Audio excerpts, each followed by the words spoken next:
कभी सोचा है, भाग रहे हो जिसके पीछे, वो अगर मिल जाए तो क्या करोगे? वो जिसे तुम सुकून कहते हो, अगर उसे पाकर भी सुकून ना मिले तो क्या करोगे? आप में से जितने भी बच्चे नीट 2025, नीट 2026 या फिर जिस भी साल का नीट का एग्जाम टारगेट कर रहे हैं, आप सभी ने खुद को एक ना एक बार अपने ड्रीम मेडिकल कॉलेज के सामने वो वाइट कोट और स्टेथोस्कोप पहने हुए इमेजिन ज़रूर किया होगा।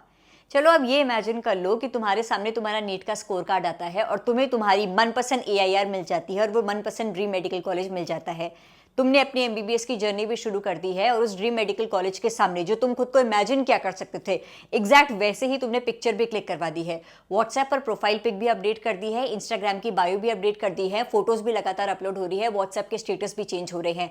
एमबीबीएस के स्टार्टिंग के दिन तुम्हें बहुत मजा आ रहा है। जिस तरीके के एमबीबीएस स्टूडेंट्स के ब्लॉग्स तुम यूट्यूब पर देखा करते थे, एग्जैक्ट वही लाइफस्टाइल तुम्हारा चल रहा है। तुम्हें डेली क्लासेस देने में मजा आ रहा है। तुम्हें घर पे सब रिलेटिव्स तुम्हारे मम्मी पापा डॉक्टर साहब कहकर बुला रहे हैं। स्टार्टिंग का फेज बहुत खूबसूरत चल रहा है और तुम्हें प्राउड हो रहा है कि तुमने नीट का एग्जाम क्रैक कर दिया। लेकिन एमबीबीएस के 1.5-2 महीने बाद तुम्हें रियलाइज हो रहा है कि यार यहाँ तो मुझे बिल्कुल भी मन नहीं लग रहा है। ये तो वो चीज है ही नहीं जो मुझे करनी थी। मैं जो इमेजिन करके बैठा था कि मेरी एमबीबीएस की लाइफ ऐसी होगी, मैं ये करूंगा वो करूंगा, वो सब तो अब धीरे धीरे फेड होता नजर आ रहा है।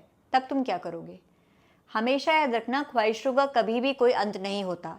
और ध्यान रखना, जरूरी नहीं कि इस टाइम पर जो तुम सोच रहे हो कि मुझे वो मिल जाए तो मेरी लाइफ सेट है, वो मिलने के बाद तुम्हारी लाइफ सच में सेट हो जाएगी। अगर तुम्हें लगता है कि नीट क्रैक करने के बाद तुम्हारी जिंदगी सेट है, इसके बाद तुम्हें जिंदगी से कुछ नहीं चाहिए, जो कि तुम अक्सर खुद से कहा करते होंगे कि बस यार एक बार नीट क्रैक हो जाए, गवर्नमेंट मेडिकल कॉलेज मिल जाए, उसके अलावा मुझे जिंदगी से कुछ नहीं चाहिए। अगर तुम्हें गवर्नमेंट मेडिकल कॉलेज मिल भी गया मेरी जान, लेकिन तब भी तुम्हें लगा कि यार ये तो मुझे चाहिए नहीं था, क्या करोगे? तुम तो फंस गए ना। सालों तक जहां पहुंचने के लिए तुमने मेहनत करी थी, अब वहां तुम आ गए हो लेकिन तुम खुश ही नहीं हो। अब तुम क्या करोगे? NEET 2017 AIR-1 doctor Navdeep Singh की सुसाइड केस के बारे में आई होप आप सभी ने जान लिया होगा। हम सभी की नज़रों में किसी इंसान का AIR-1 आना, उसके ड्रीम मेडिकल कॉलेज में उसको MBBS की जर्नी स्टार्ट करना, MD करना, गवर्नमेंट मेडिकल कॉलेज से MD करना, हम सभी के लिए तो ये ड्रीम लाइफ थी। अगर मैं किसी नीट 2025, नीट 2026 या फिर किसी भी आने वाले सालों में नीट एग्जाम देने वाले बच्चे से कहूं कि तुम्हारी नीट में AIR-1 आने वाली है, तुम MD भी इंडिया के टॉप मेडिकल कॉलेज में से किसी एक कॉलेज से करने वाले हो, तो तुम्हें लगेगा कि इससे ज़्यादा ज़िंदगी से चाहिए क्या? लेकिन अगर इससे ज़्यादा ज़िंदगी से नहीं चाहिए होता तो शायद वो डॉक्टर सुसाइड नहीं करते। इससे एक चीज़ तो प्रूफ हो गई है मेरी जान कि हम जो सोच रहे हैं ना कि हमें वही चाहिए फिर मेरी लाइफ एकदम बिंदास है, शायद ऐसा हो कि वो मिलने के बावजूद भी हम खुश ना हो। तो करना क्या है? करना ये है कि हम लोगों को खुद को मेंटली और इमोशनली इतना स्ट्रांग रखना है कि हम लोग टुकड़ों में जीना सीखने लग जाएं। हर एक टुकड़े को, हर एक पल को, हर एक मोमेंट को एंजॉय करने लग जाएं। अगर वो बिग टारगेट अचीव नहीं भी होता है तो उस टारगेट तक पहुंचने तक की जो जर्नी में हमने लाइफ से सीखा, उन लेसन्स को एक्सेप्ट करते हुए अपनी लाइफ को बेटर बनाने पर फोकस करें। देखो मेरे बच्चों, तुमसे इम्पॉर्टेंट कुछ भी नहीं। ये नीट का एग्ज़ाम, जेई का एग्ज़ाम या फिर जिस भी कॉम्पिटिटिव एग्ज़ाम को तुम फ्यूचर में टारगेट करने वाले हो, वो एग्ज़ाम तुम्हारी इस बड़ी सी ज़िंदगी का सिर्फ एक छोटा सा हिस्सा है। हाँ, तुम में से काफ़ी बच्चे ये कह सकते हैं कि दी, ये छोटा सा हिस्सा जो आप कह रहे हो ना, ये छोटा सा एग्ज़ाम अगर बर्बाद हो जाए तो सब कुछ ख़त्म हो जाता है। ये एग्ज़ाम का बर्बाद होना दिखता है, लेकिन इस एग्ज़ाम के बर्बाद होने से जो तुम ज़िंदगी को बर्बाद करने वाला स्टेप लेते हो, क्या वो नहीं दिखता? हमेशा याद रखना, तुम्हारी ज़िंदगी से बढ़कर कुछ भी नहीं है। मैं मान सकती हूँ कि स्टूडेंट लाइफ में ऐसा लगता है कि एक एग्ज़ाम क्रैक करना मेरी लाइफ का सबसे बिगेस्ट एम है, जो कि होना भी चाहिए, लेकिन ऐसा नहीं है कि उस एम के अलावा बाकी सारी चीज़ें मैटर नहीं करती। तुम्हारा मेंटल पीस बहुत ज़्यादा मैटर करता है मेरी जान। और एक बात और, हम लोग ना पिछले 4-5 साल से, जब से सोशल मीडिया का ट्रेंड बहुत ज़्यादा बढ़ता चला जा रहा है, लोगों की लाइफ से बहुत ज़्यादा इन्फ्लुएंस होने लग गए हैं। मैं 2018 से यूट्यूब पर हूँ।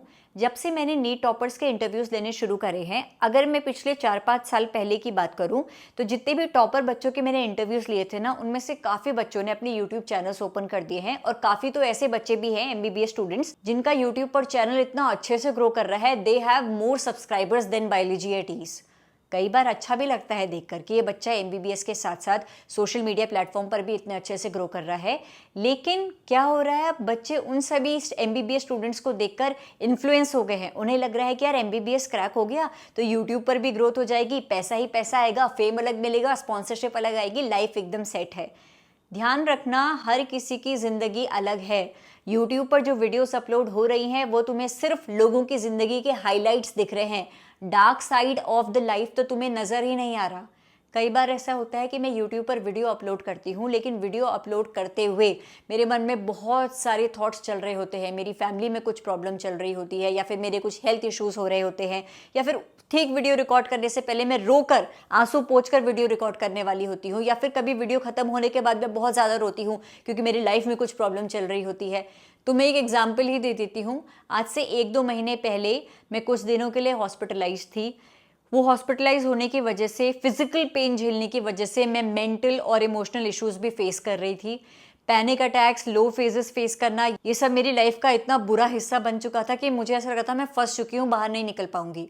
अगर आप में से कोई बच्चा मुझे पिछले 4-5 महीने से भी फॉलो कर रहा है तो आपको ध्यान होगा, मैंने कुछ महीनों पहले यूट्यूब पर एक कम्युनिटी पोस्ट भी अपलोड करा था कि बच्चों मैं यूट्यूब से कुछ हफ्तों का ब्रेक ले रही हूँ, I will be back soon. जहाँ पर बच्चों ने ये इंटरप्रेट कर लिया कि शायद दी की शादी हो रही है, दी इसलिए ब्रेक ले रही है। लेकिन मैं ब्रेक असल में इसलिए ले रही थी क्योंकि I was going through a physical pain, और उस फिजिकल पेन की वजह से मेंटल और इमोशनल इश्यूज भी फेस कर रही थी। लेकिन फिर मुझे लगा कि अगर मैंने ब्रेक ले लिया तो ना जाने बच्चे मेरे बारे में क्या सोचेंगे। वो सोचेंगे कि दी तो हमें हमारी प्रेपरेटरी फेज में छोड़कर चली जा रही है। खुद ही इमेजिन करो, अगर तुम्हें पता चले कि एक मोटिवेशनल स्पीकर को डिप्रेशन हो गया है, पूरी दुनिया तो उसका मजाक उड़ाएगी कि दुनिया को मोटिवेट करने चला था और खुद ही डिप्रेशन में चले गया है।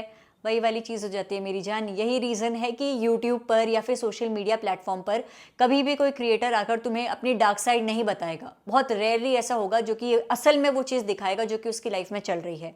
मेरी जब तबीयत खराब चल रही थी, मैं उस दौरान भी हॉस्पिटल से जब वापस आ गई थी, लगातार वीडियोस अपलोड करने लग गई थी क्योंकि मुझे लग रहा था मुझे मोटिवेटेड रहना पड़ेगा, क्योंकि बहुत सारे बच्चों की आस मुझसे है। बहुत सारे बच्चे होप कर रहे हैं कि मैं उन्हें मोटिवेट करूं, बल्कि अंदर से मैं खुद बिखरी पड़ी थी, टूटी पड़ी थी। लेकिन आप लोगों को समेट कर, सारी हिम्मत कर करके आप लोगों के लिए वीडियोस अपलोड कर रही थी कि हाँ मुझ में अभी भी जान है, I can motivate you all. लेकिन अंदर से ख़त्म हो चुकी थी। जैसे तैसे करके खुद को मैंने उस स्टेज से बाहर निकलवाया और वापस यहाँ पर पहुँच पाई। और ये सिर्फ इसलिए पहुँच पाई क्योंकि मुझे ज़िंदगी की कीमत पता है। ज़िंदगी बहुत ज़्यादा कीमती है, इससे इम्पॉर्टेंट कुछ भी नहीं।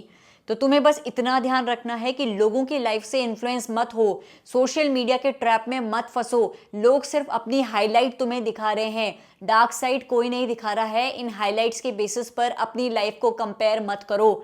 हमेशा जिंदगी में तुमसे ऊपर कोई ना कोई होगा। तुम कितने भी ऊपर क्यों ना चले जाओ, तुम AIR 1 क्यों ना बन जाओ, लेकिन फिर भी तुम्हारी लाइफ में एक सिचुएशन जरूर आएगी कि AIR 1 होने के बावजूद भी तुम्हें लगेगा कि मैं इनकम्प्लीट फील कर रहा हूँ, खाली फील कर रहा हूँ, अकेला फील कर रहा हूँ, कुछ और इनकम्प्लीटनेस है जिसको मुझे कंप्लीट करना है। हमेशा कुछ ऐसा होगा तुम्हारी लाइफ में जिसके पीछे तुम भागोगे कि मुझे वो चाहिए। प्लीज अपने प्रेजेंट से सेटिस्फाइड होना सीखो, अपनी लाइफ से कंटेंट होना सीखो। Be grateful for every single breath you are taking. जब मैं हॉस्पिटल में एडमिट थी, काफी केसेस ऐसे सुनने में आ रहे थे जो कि कुछ लोग थे जो कि मुझसे 1-2 दिन पहले हॉस्पिटल में एडमिट हो रहे थे, ICU में एडमिट थे, और फिर नर्स मुझे बता रही थी कि पता है आज उनकी डेथ हो गई। फैमिली मेंबर्स रो रहे थे, बहुत बुरा माहौल हॉस्पिटल में चल रहा था। और फिर मुझे लग रहा था कि हम कैसे छोटी छोटी बातों पर अपनी लाइफ को ख़त्म करने की सोचने लग जाते हैं। मैं मान सकती हूँ जो बातें हमारे लिए छोटी हो शायद उस इंसान के लिए छोटी न रही हो, उसके लिए वो छोटी चीज़ टॉलरेट करना बहुत ज़्यादा मुश्किल हो चुका हो। लेकिन ऐसे वक्त पर ज़रूरी है कि हम लोगों से बात करें, शेयर करें। अगर कोई नहीं है तो प्रोफेशनल हेल्प ले। There will be always someone जो कि आपकी हेल्प कर सके। अगर आपके यार रिश्तेदार ना सही तो कोई ना कोई प्रोफेशनल लोग होंगे जो कि आपकी हेल्प कर सकते हैं। प्लीज़ हेल्प लीजिए, खुद को अकेला मत कीजिए। एक लाइफ बहुत कीमती है। एक एग्ज़ाम, एक पर्टिकुलर एम, इसके बेसिस पर पूरी ज़िंदगी बर्बाद करने वाला फैसला कभी भी किसी के दिमाग में नहीं आना चाहिए। और खुद को औरों से कंपेयर करना या फिर औरों की लाइफ से इन्फ्लुएंस होना ख़त्म करो। अगर तुम अपनी लाइफ से खुश नहीं हो, अपने प्रेजेंट से खुश नहीं हो, तो हर दिन को बेटर बनाने पर फोकस करो। भाई नीट का एग्जाम मैंने भी दिया था। जब मैं यूट्यूब पर आई थी ना, स्टार्टिंग में सब मुझे कहते थे कि तू तो नीट फेलियर है, तो औरों के लिए क्या मोटिवेशनल वीडियोस अपलोड कर रही है, खुद नीट फेलियर है, औरों को क्या मोटिवेट करेगी नीट क्रैक करने के लिए। लेकिन आज मैं प्राउडली कह सकती हूँ कि मैंने कई बच्चों को डॉक्टर बनने में मदद करी। आज मेरे कई बच्चे MBBS कर रहे हैं, उनके अभी भी टेक्स्ट आते हैं कि दी हम फाइनल ईयर में है, दी हम डॉक्टर बनने वाले हैं, दी इस दिन डॉक्टर का टैग मेरे नाम के आगे लग जाएगा। मैं खुद डॉक्टर नहीं तो क्या, मैंने अपनी मेहनत के बलबूते पर इमोशनली सपोर्ट प्रोवाइड कराते हुए, लेक्चर वीडियोस के जरिए बच्चों को पढ़ाते हुए डॉक्टर बनाया है। आज मैं डॉक्टर नहीं तो क्या, मेरे काफ़ी बच्चे डॉक्टर हैं और औरों की ज़िंदगी बचा रहे हैं। अगर तुम्हें लगता है कि तुम्हारा नीट क्रैक नहीं हुआ तो क्या होगा, मेरी जान, नीट क्रैक नहीं हुआ तो बहुत सारी ऐसी अपॉर्चुनिटीज़ आएंगी जो तुम्हें नीट क्रैक होने से भी ज़्यादा खुशियाँ देंगी और देखना तुम बहुत खुश होंगे। मैं आज सच में कह रही हूँ कि अगर आज शायद मैं डॉक्टर होती मैं इतना खुश नहीं होती जितना मैं आज यूट्यूब क्रिएटर तुम्हारी रेणुका दी बनकर खुश हूँ। क्योंकि आज मुझे बच्चों का जितना प्यार मिल रहा है, जो सेल्फलेस लव मिल रहा है, जो प्योर लव मिल रहा है, वो शायद डॉक्टर बनके कभी नहीं मिल पाता। वहाँ पर मैं प्रोफेशनल पर्सन होती। आज मैं तुम्हारी रेणुका दी हूँ। बच्चे कहते हैं मेरी कोई सगी बहन नहीं दी, मैं आपको ही दी मानता हूँ, मेरे लिए यही काफ़ी है। आज मैं वो मेडिसिनल इक्विपमेंट्स के जरिए किसी की जान नहीं बचा रही हूँ तो क्या, मैं अपने शब्दों के बलबूते पर बच्चों को इमोशनली सपोर्ट प्रोवाइड कराते हुए तो जान बचा रही हूँ। जिंदगी बहुत कीमती है, किसी और से अपनी लाइफ को कंपेयर मत करो। कोई भी एग्जाम तुम्हारी लाइफ से ज़्यादा इंपॉर्टेंट नहीं है।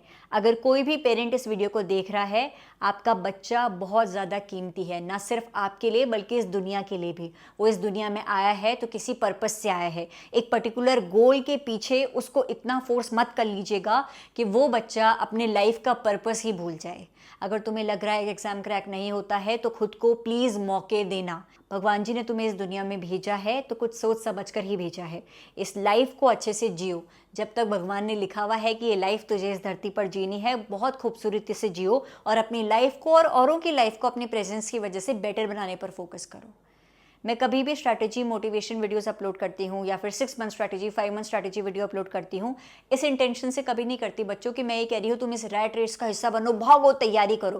बल्कि मैं ये कहती हूँ कि तुम्हारे पास जो ये प्रेशियस 5-6 मंथ्स बचे हुए हैं, इनको परफेक्टली यूटिलाइज करो। हो सकता है इनको यूटिलाइज करके तुम्हारा वो नीट क्रैक करने वाला एम पूरा हो जाए, पर इसका ये मतलब नहीं है कि तुम ये भूल जाओ कि ज़िंदगी तुम्हें जीनी भी है। ज़िंदगी जीते हुए तुम्हें अपने गोल्स पर वर्क करना है। पहले जीना सीखो, फिर एग्जाम क्रैक करने की सोचना। मार्क माई वर्ड्स, तुम्हारी जिंदगी से कीमती इस दुनिया में कुछ भी नहीं। Start respecting your life. क्योंकि तुम्हें नहीं पता, तुम्हारे एक डिसीजन की वजह से तुम्हारे पेरेंट्स या फिर कोई भी वो इंसान जो कि तुमसे इमोशनली बहुत ज़्यादा अटैच था, जिसका तुम्हारी इस दुनिया में होना उस इंसान के लिए सबसे बड़ी हिम्मत थी, वो आज कितना टूट जाएगा अगर तुम नहीं रहोगे तो। मेरी बस आप लोगों से यही रिक्वेस्ट है कि जिस भी एग्ज़ाम की आप लोग प्रिपरेशन कर रहे हैं, खूब मन लगाते हुए प्रिपरेशन करिए, लेकिन खुश रहते हुए प्रिपरेशन करिए। जितना हो सके, अगर तुम्हें लग रहा है कि अभी मुझे पढ़ने का मन नहीं कर रहा है, बहुत दिन हो गए, मैं घर से बाहर भी नहीं निकला, छोटे छोटे ब्रेक्स भी लिया करो। खुद को रिफ्रेश करने का, मूड फ्रेश करने का मौका दिया करो। अच्छा फील करो। हर दिन कुछ ऐसी एक्टिविटी करो जो कि तुम्हें खुशी दे, वापस पढ़ने के लिए मोटिवेट करे। खुश रहो, ये ज़िंदगी कीमती है, इसकी रिस्पेक्ट ज़रूर करना। Thank you.